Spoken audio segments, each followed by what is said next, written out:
with Max Protect formula.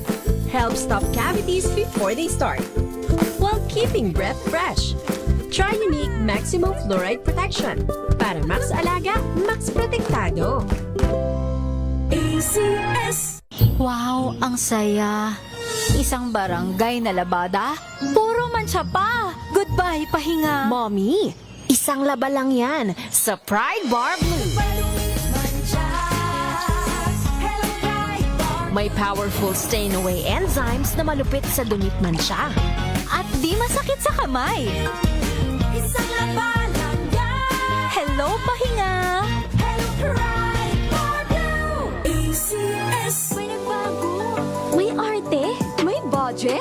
Akala nyo lang yon. So solid. White rose papaya, wow, white rose. White rose papaya, wow, white rose. White rose papaya. May glow up with a white rose papaya. White Rose Papaya. May puti power times 2 kasi may papaya at niacinamide. May shea butter and tea tree oil pa. Kutis sulit ang glow May up. glow up with a white rose papaya. White Rose Papaya. Kutis sulit ang glow up. ACS. Hello, Washi! Laundry day na naman! Yay! Anong meron? Mancha ng chocolate, Oh. putik, may libag pa! Kaya natin yan! With Pride Washing Machine Detergent, may triple stain-away formula. Tanggal ang makapit, madikit, at madupit na dumit mancha. Kaya easy-easy ang labada. Mula noon hanggang ngayon! All you need is pride. All you need is pride. ACS. Araw-araw, iba't ibang mga bagay na dapat pagtagumpayan. Ang subok kong partner ay MX3 Capsule. Research-based na tested and proven. Helps avoid pain discomfort. Iwas-iwas sa sakit. Kailangan lang na long-term ang pag-inom 2 capsules araw-araw. Kasabay ng proper diet and exercise. I am able to make it with the right partner. MX3, dito ako bilib! Mahalagang paalala, ang MX3 capsule ay hindi gamot at hindi dapat gamiting panggamot sa anumang uri ng sakit. Maulan man, no worries na amoy kulong ang damit. Charm, Fab, Con, bangong kumakabloom. Tanggal amoy kulog sa bango ng charm. Kaya gamit ko, Charm Fab Con with Bloom Fresh Technology. Kills 99.9% of kulob-causing bacteria. May aroma burst pa of thousands of flowers and berries. Ang sampay sa loob, no amoy kulob. Bangong kumakabloom sa charm. Charm Fab Con. ACS.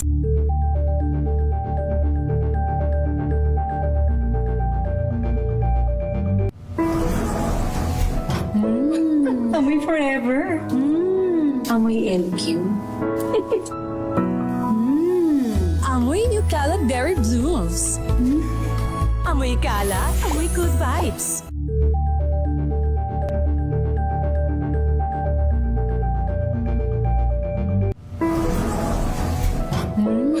Amoy forever. Amoy LQ.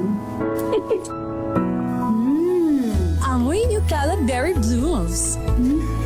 Amoy kala, amoy good vibes! Tinesting, sinuri, siniyasan. Ang resulta? Super effective ang Shield sa pagpatay ng bakterya at virus. Shield Antibacterial Soap. Believe ang mga eksperto sa Philippine Nurses Association. At si Mami, Tiwala ako sa Shield. Shield Antibacterial Soap. Napatunayang mabisa. Ang mga nurse, tiwala. ACS. Amoy forever. Amoy LQ. Amoy New Calad Berry Blues. Amoy kala, amoy good vibes! Mga paraan para makatipid sa pagkonsumo ng kuryente, alamin. This portion is brought to you by ACS Manufacturing Corporation, ISO certified, maker of world-class quality Pride detergent.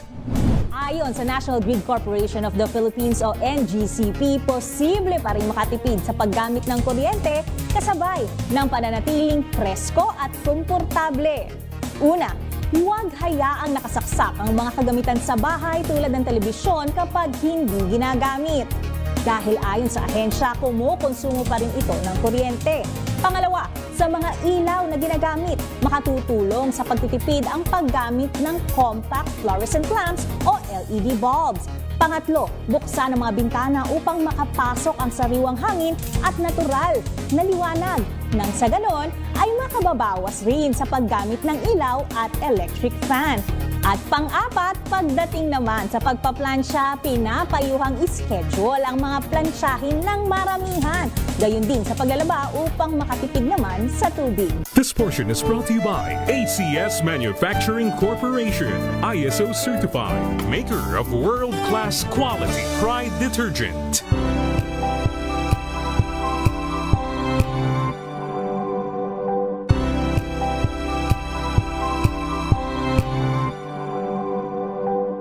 May manghaharana this Saturday.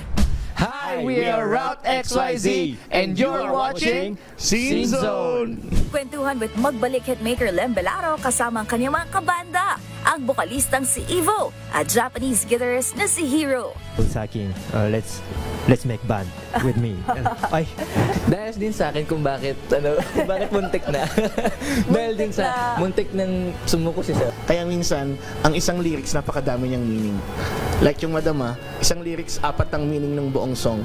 Hatid ang kanilang debut single na Madama. Na pwede mahal kita, pero di mo pwedeng madama. Alas 12 ng tanghali, dito lang sa DZRH TV.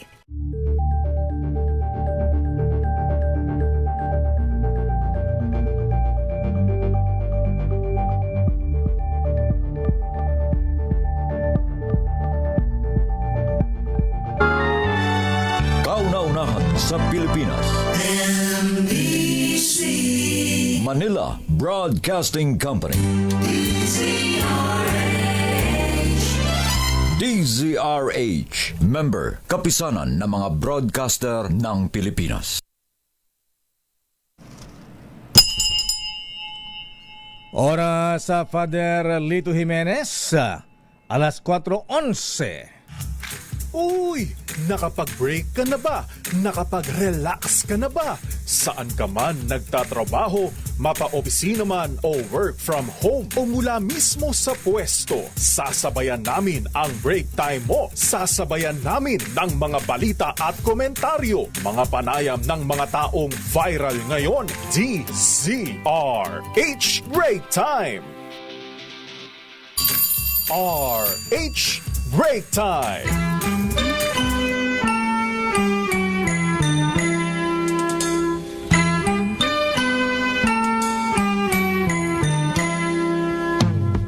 See the curtains hanging in the window in the evening on a Friday night. Little light is shining through the window, lets me know everything's alright. Summer breeze makes me feel fine. Isang mainit na hapon Pilipinas. Ingat-ingat po sa heat stroke. Ako po si Dea Macalma. Ako naman po, Thea Petro Corpuz. At narito ang headlines ng ating mga balita ngayong araw ng Miyerkules. 15 ng buwan ng Abril. Oh, it's swell day! Yehey! Samantala sa ating mga headlines, kalayaan ni Ramil Madriaga. Kapalit umano ng kanyang testimonya laban kay Vice President Sara Duterte Carpio. Ayon sa kanya abogadong si Attorney Panelo. Pangulong BBM walang alam sa term sharing kay Vice President Sara Duterte. Termino tiniyak na tatapusin ayon sa Malacanang. At sabi rin ni Senator Amy Marcos, sinungaling itong si Madriaga, wala daw katotohanang may term sharing. Samantala, VP Sara Duterte hinamon naman ng Kamara na sagutin ng personal ang mga paratang ni Ramil Madriaga. Samantala, presyo ng petrolyo posibleng may rollback muli sa susunod na linggo ayon sa Department of Energy. Panibagong peace negotiation sa pagitan ng Amerika at Iran. Pinaplantsa, inaayos naman at gaganapin ang peace of usapan sa bansang Pakistan. 2 buwang suspensyon ng VAT sa petrolyo hirit na pag-aralan ng economic managers ni Pangulong BBM. Mahigit na 2,400 PUB drivers tiniyak na bibigyan ng tig 5,000 pisong ayuda ngayong krisis sa langis. Impeachment kay Vice President Sara Duterte pinaboran ng maraming Pinoy sa Okta Research Survey. National Security Advisor Eduardo Anyo nag-resign. Nagdesisyon na magretiro na lamang ayon sa Malacanang. Rumaragas ang ambulansya, nakabangga ng 18 anyos na estudyante, patay sa Cebu City. Samantala, may libreng sakay naman ang MRT3 at LRT2 sa pagdiriwang ng Solo Parents Day.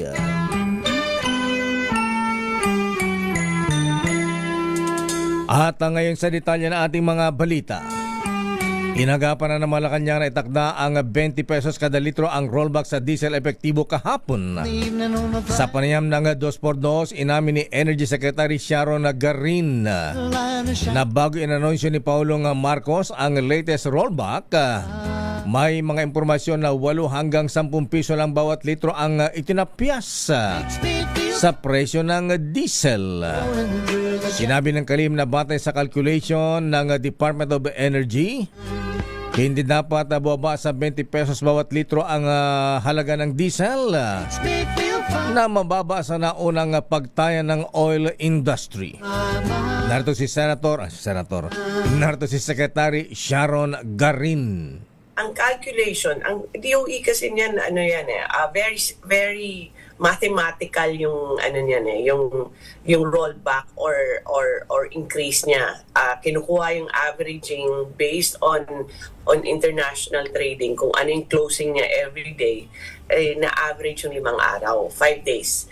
And then up and down siya. Kung nag-increase siya compared to last week na average, then mag-i-increase siya. So we do that week on week. Now ang calculation ng DOE as of last week was 20 pesos ang rollback niya. Kaya nga nag-float ng mga 10 pesos, 8 pesos. That was not correct. That's why it was announced na 20 talaga, kasi ganun talaga yung presyo dapat .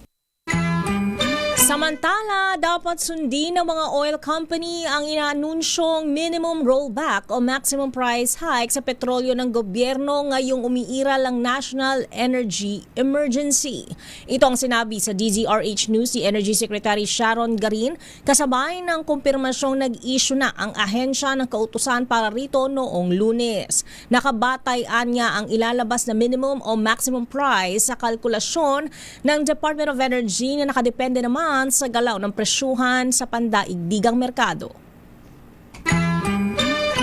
Uy, good news! Posibleng masundan ang bawas presyo sa mga petroleum products sa susunod na linggo. Batay naman sa 2 araw na trading. Ayon naman kay Energy Undersecretary Sandy Sales, bagyang bumaba ang presyo ng global market sa kabila na anunsyong blockade sa Strait of Hormuz ni US President Donald Trump. Kapag magpatuloy niya ang ganitong market reaction, maaring mas magiging stable ang presyuhan o magkaroon pa ng rollback. Pero paalala ni Yusek Sales, may natitira pang 3 araw na trading sa world market na magdidikta sa price adjustment. Narito si Energy Undersecretary Sandy Sales. Today, actually yung price for the 2 days, medyo bumaba pa rin ang MOPS. So even with yung pronouncement ni President Trump na nag-station siya ng mga barko de guerra nila dun sa opening ng Strait of Hormuz, apparently yung market is not pricing that in, na medyo bumaba pa yung map. So if this market reaction continues, potentially magkaroon tayo ng more stable price or baka magkaroon pa ng rollback. But of course, this is only 2 days pa lang for this week, no? So minomonitor natin. Samantala, ayaw maging kampante ng Department of Energy sa commitment ng Iran na payagan ng Pilipinas sa pag-aangkat ng langis sa pamamagitan ng Strait of Hormuz. Sa panayam ng programang 2x2, sinabi ni DOE Secretary Sharon Garin na bukod sa gitnang silangan, maaari namang mag-import sa South Korea, Japan at Russia ang oil companies. Ayon sa kalihim, mahirap pa sa ngayon na dumaan sa Strait of Hormuz. Pakinggan natin si Secretary Garin ng DOE. I think it's the risk na naninervyos yung mga oil companies natin or any other company would order there kahit safe passage ka. Kasi makatamaan ng bomba, insurance pa, kaya transportation, expensive. Lucky enough, we have access. May ibang sources. Start na tayong kumausap lahat ng ambassadors, kinausap natin. Nag-explore na tayo ng ibang countries na rin. Samantala, maaring ituloy na Amerika at Iran ngayong linggo ang peace negotiation sa bansang Pakistan. Ito naman ang sinabi ni US President Donald Trump matapos mag-collapse ang usapan. Ito nakalipas na linggo dahilan upang magpataw ng blockade ang Amerika sa mga pantalan ng Iran. Sa isang panayam ng New York Post, ipinahiwatig ni Trump na maaaring takda sa susunod 2 araw ang resumption ng negotiation. Dahil hindi humantong sa kasunduan ng pag-uusap sa Islamabad, Pakistan, nabahiran tuloy ng pagdududa ang resulta ng umiiral na 2 linggong ceasefire sa gitnang silangan. Kabilang sa mungkahi ng US ang pagtatakda ng 20 taong suspension sa lahat ng nuclear activity sa Iran. Hanggang, ayon sa report, hanggang 3 taon na lamang ang maaring ikonsidera ng Tehran sa nasabing proposal. Samantala, inaasahan na ang patuloy na mataas na bilang ng mga biyahero sa mga susunod na linggo sa kabila ng nagpapatuloy na tensyon sa gitnang silangan. Ayon kay Bureau of Immigration Commissioner Joel Anthony Viado, nananatiling mataas ang travel volume kahit may mga aberya sa paliparan at flight schedules. Sa tala ng Bureau of Immigration, umabot sa 782,344 na pasahero ang naproseso sa lahat ng international ports of entry mula Marso 29 hanggang Abril 5, kung saan 371,243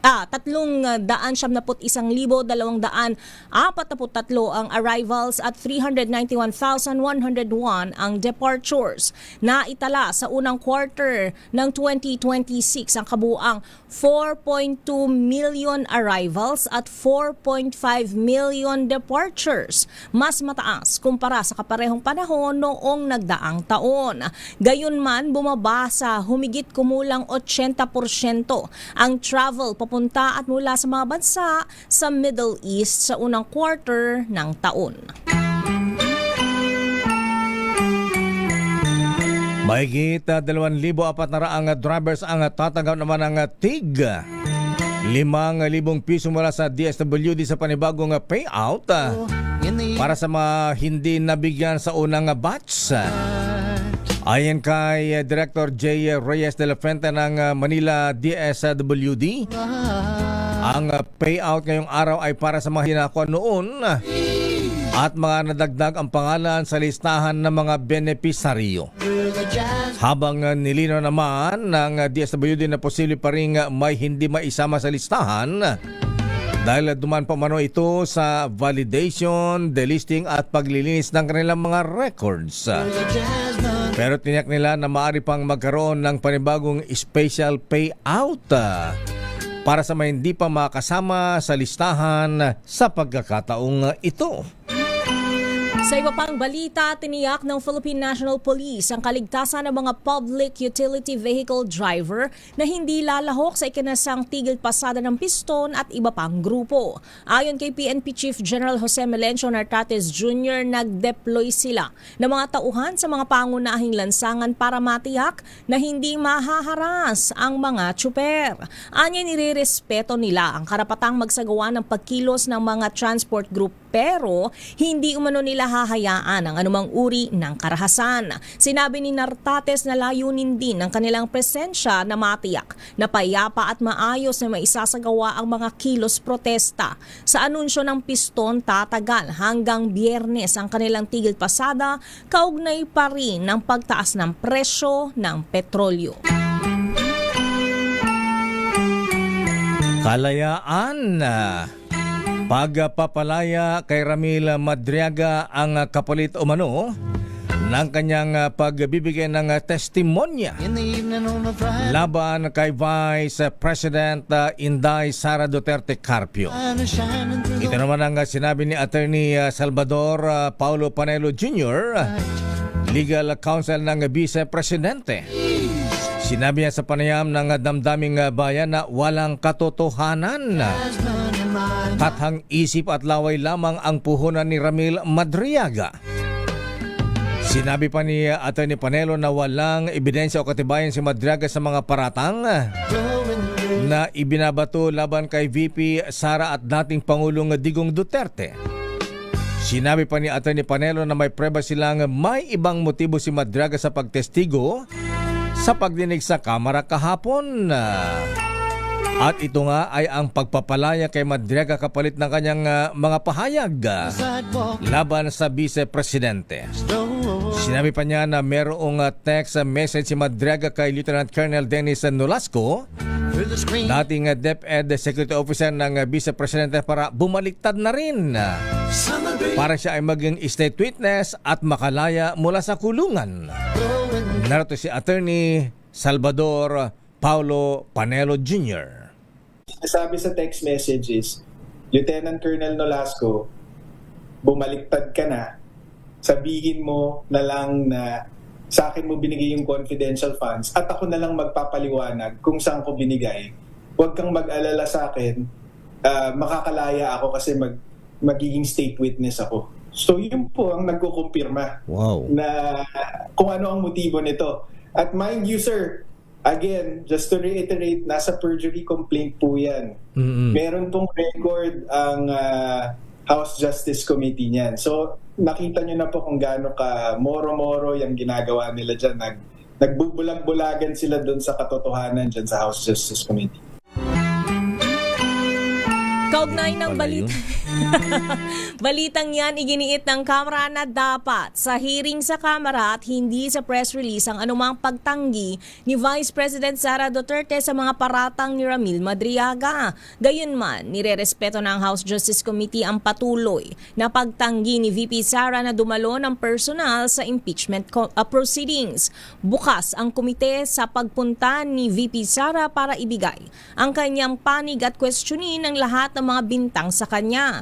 Reaksyon ito ni Bicol Saro Party List Representative Terry Ridon, miyembro ng Justice Committee, ngayong umaalma si VP Sara sa lahat ng mga sinabi at ibinulgar ni Ramil Madriaga sa hearing ng komite. Ayon kay Ridon, gaya ng paulit-ulit na panawagan ng House Justice Committee sa Vice Presidente, pumunta sa hearing at huwag sagutin ang mga alegasyon sa pamamagitan ng press release. Kung dadalo sa impeachment proceedings, mas maipaliliwanag umano ang maraming alegasyon kabilang ang umano'y kahinaan nito sa law school at umiral ang impluensya para makapasa lang sa bar exam.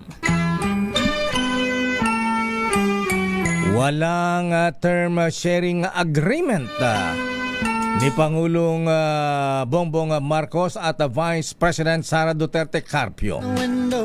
Ito ang sagot ng Malacanang kasunod ng sinabi ni Ramil Madriaga sa hearing ng House Committee on Justice kahapon sa impeachment laban kay VP Sara. Ayon kay Undersecretary Claire Castro ng Malacanang, walang personal knowledge ang Paulo sa nasabing usapin. Sinabi ni Castro na hindi mangangampanya ang Pangulo para ibigay ang posisyon na kahit kanino. Kasabay nito, itiniyak ng opisyal na tuloy ang trabaho ng Pangulong Marcos at tatapusin ang kanyang termino hanggang 2028. Narito si Yusek Claire Castro. Ang Pangulo po, hindi po yan mga ngampanya para lang po ibigay ang posisyon kahit kanino. Ang sabi ko po natin, nangako po siya na siya'y magtatrabaho para sa bayan at tatapusin ang termino. Itinanggi ng legal counsel ng nagpakilalang bagman na si Ramil Madriaga na may nakukuha silang suporta mula sa administrasyon upang tumestigo laban kay Vice President Sara Duterte. Sa panayam ng DZRH, sinabi ni Attorney Raymond Palad na wala silang anumang koneksyon sa administrasyon ni Pangulong Bongbong Marcos. Anya, nag-aabono pa sila at may mga ari-ariang isinanla upang may pangtustos. Narito ang bahagi ng kanyang pahayag. Financially or otherwise? Ang nakausap ko lang na politiko, which is inamin naman yan, si Congresswoman De Lima, noong December 8, nagkaharap kami. Tapos yung visit ni former Senator Reales sa January 23, hindi pa nga ako nakaharap noon. Hinayaan ko si former Senator Trillanes na interviewin alone si Madriaga. Present lang ako nung visit ni Congresswoman De Lima. Sa administrasyon, wala ho tayong connect dyan. Maggastos ho ito nangyayari ito. Minsan nag-aabono pa nga, di ba? So, nakakapagod din mayat-may. Dumadalaw ka sa jail. Samantala, kumpiyansa umano ang abogado na totoo ang testimonya ng kanyang kliyente dahil consistent umano ito. Naritong muli ang abogado ni Madriagang si Attorney Palad. First 2 meetings, medyo mababaw pa yon. Yung mga kwento niya, we have to check outside. Every time may babanggitin siyang pangalan, meron din naman tayong mga kaibigan, matagal na tayo sa practice. So we have to check yung mga sinasabi niya, yung pinuntahan niya, yung mga nakilala niyang tao. Tinatawagan ko yun. So syempre, after some time, doon mo makukonvince pag nag-uusap kayo harapan, makikita mo tuloy-tuloy eh. Hindi siya nagkakamali sa kwento niya. Every other day, dadalawin mo, hindi nagbabago yung kwento eh. So, babalikan natin ang ilang pang mga balita. Abay, Senator Amy Marcos, hinamon ang kanyang ading Pangulong Marcos na itama ang mga kasinungalingan ni Ramil Madriaga. Sinabi ni Amy na walang katotohanan ang sinasabing term sharing. Samantala Malacanang, sinabing dapat malaman ang katotohanan sa mga isiniwalat ni Ramil Madriaga. Samantala, suspension ng excise tax sa gasolina at diesel. Mayayaman lang daw umano ang makikinabang. Sino may sabi niyan? Samantala, National Security Advisor Eduardo Año nag-resign. Nagdesisyong mag-retire na lamang ayon sa palasyo. At rumaragas ang ambulansya. Pambihira nakabangga ng 18 anyos na estudyante sa Cebu City. Patay! Di ba sinakay sa ambulansya at dinala sa ospital? Hindi na umubra lahat. Oo nga. Ang detalye pa na balita niya sa ating pagbabalik sa ating palatuntunang break time. RH Break Time. Oras, Mr. Cesar Lee, Mr. Michael is my guy. Uy, Kuyang Larry Francisco, aloha. Oras, alas 4:32. Ang oras na yan ay hatid sa inyo ng Amoy forever. Amoy LQ. Amoy New Calad Dairy Blues. Amoy kalat, amoy good vibes. Sa puso ng kalikasan, natatangi ang prutas ng mangosteen. Ito ay nagtataglay ng antioxidant compounds na alpha, beta at gamma mangosteen. Ang MX3 capsule ay isang food supplement na gawa sa natural na mangosteen. Ito ay tested and proven to help avoid knee joint pain discomfort para iwas-iwas sa sakit with long-term supplementation 2 capsules daily. MX3 capsule, tunay, natural at original. Mahalagang paalala, ang MX3 capsule ay hindi gamot at hindi dapat gamiting panggamot sa anumang uri ng sakit.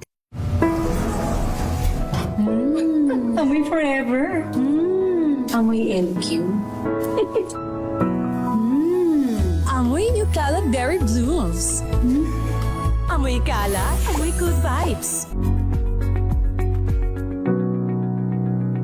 This portion is brought to you by ACS Manufacturing Corporation, ISO certified, maker of world-class quality Pride detergent.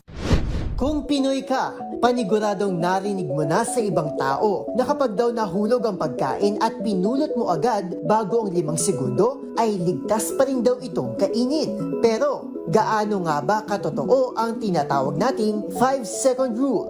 May mga nagsasabi na totoo ang 5-second rule, pero agad itong pinapasinungalingan ng ilang pag-aaral.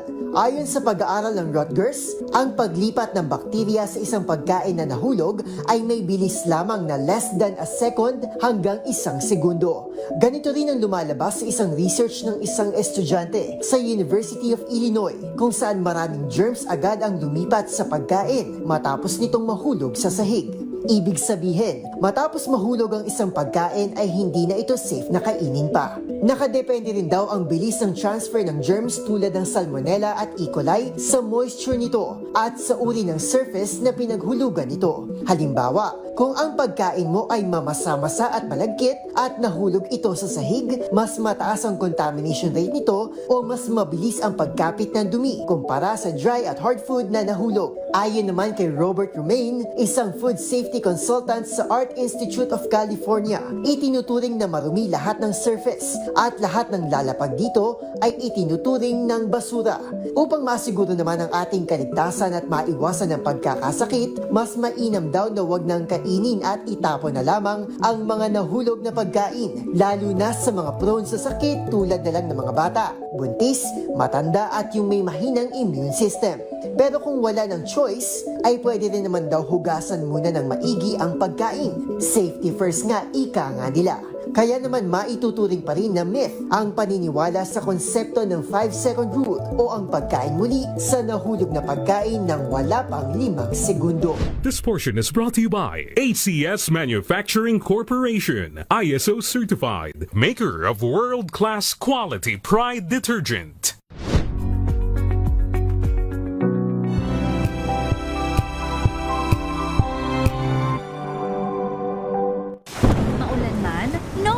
Na amoy kulob ang damit. Charm Fabcon, bangong kumakabloom, tanggal amoy kulob sa bango ng Charm. Kaya gamit ko, Charm Fabcon with Bloom Fresh technology. Kills 99.9% of kulob-causing bacteria.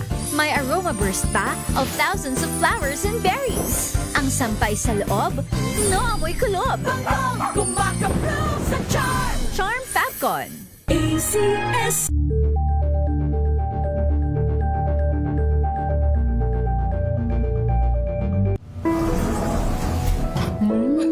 Amoy forever. Amoy LQ. Amoy New Calad Berry Blooms. Amoy kalat, amoy good vibes.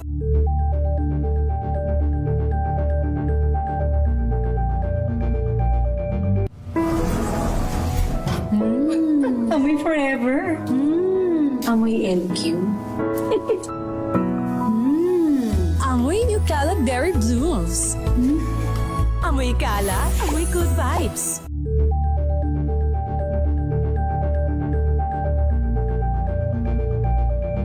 Hello, Washi! Laundry day na naman! Yay! Anong meron? Mancha ng chocolate, putik, may libag pa! Kaya natin yan! With Pride Washing Machine Detergent, may triple stain-away formula.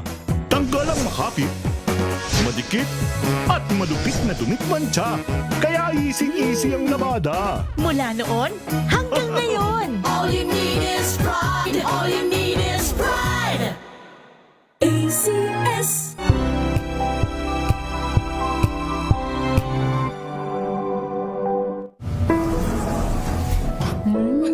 Amoy forever. Amoy LQ. Amoy New Calad Berry Blooms. Amoy kalat, amoy good vibes.